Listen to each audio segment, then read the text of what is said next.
Assalamualaikum warahmatullahi taala wabarakatuh. Perkenalkan, nama saya Vivi Siti Ruqoyah. Saya prodi PAI yang insya Allah saya akan menyelesaikan tugas yaitu perkembangan pendidikan Islam yang diampu oleh Ibu Neneng. Mudah-mudahan dimuliakan oleh Allah Subhanahu wa taala. Baik, adapun perkembangan pendidikan Islam. Sebelum ke perkembangan pendidikan Islam, kita harus mengetahui dulu pendidikan itu apa. Pendidikan itu adalah sebuah proses keindahan sistem belajar mengajar. Ada juga pendidikan adalah menjadikan manusia menjadi manusia seutuhnya. Apa yang dimaksudnya yaitu manusia itu harus menaklukkan masa depannya dengan cara apa? Dengan cara berpikir dan cara diciptakannya. Terus juga perkembangan pendidikan Islam di Indonesia saat ini sangat berkembang.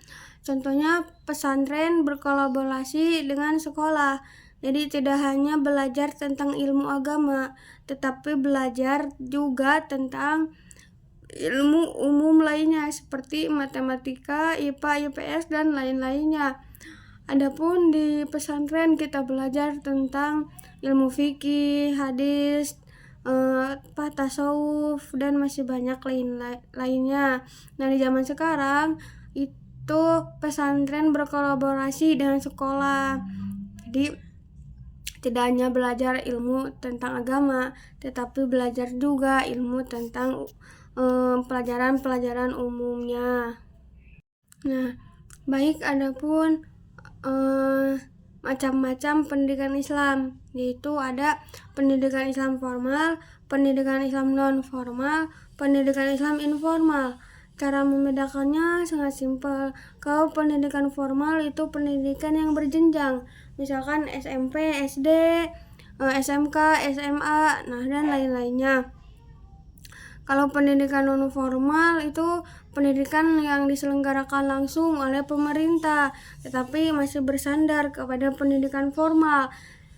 Misalkan contoh ada paket C yang kayak gitulah, yang diciptakan langsung oleh pemerintah.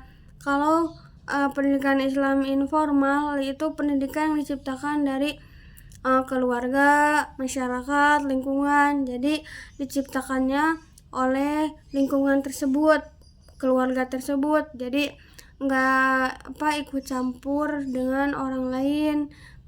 Contohnya kalau ini di pesantren kan, kalau pesantren pasti pemiliknya kiai yang punya pondok itu.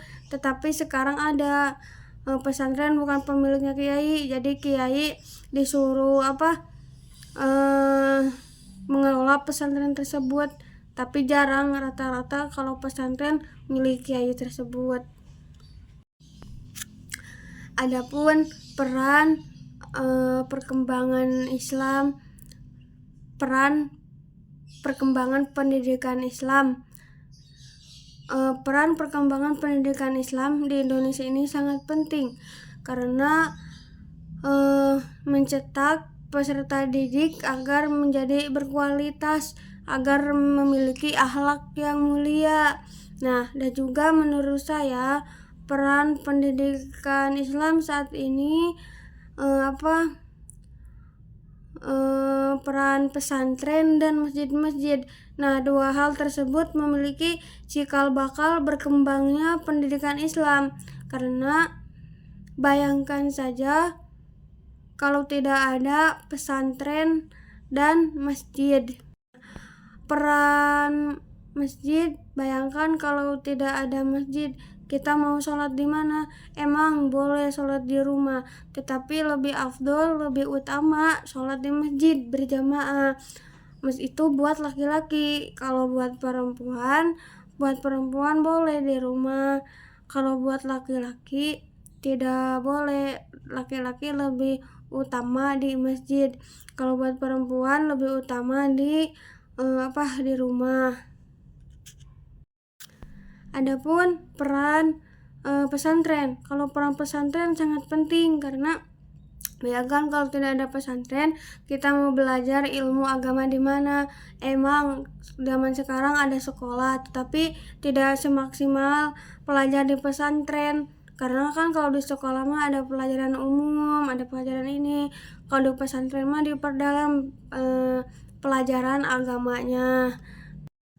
Jadi kesimpulannya pendidikan Islam itu sangat penting. Perkembangan pendidikan Islam itu sangat penting untuk mencetak peserta didik menjadi yang berkualitas dan memiliki akhlak yang mulia, dan juga perkembangan pendidikan Islam itu ada 3 tadi, pendidikan formal, non formal, dan informal. Mungkin dicukupkan sekian dari saya. Assalamualaikum wallahul muwaffiq ila aqwamit thoriq. Wassalamualaikum warahmatullahi wabarakatuh. Oke teman-teman, terima kasih sudah menonton videonya.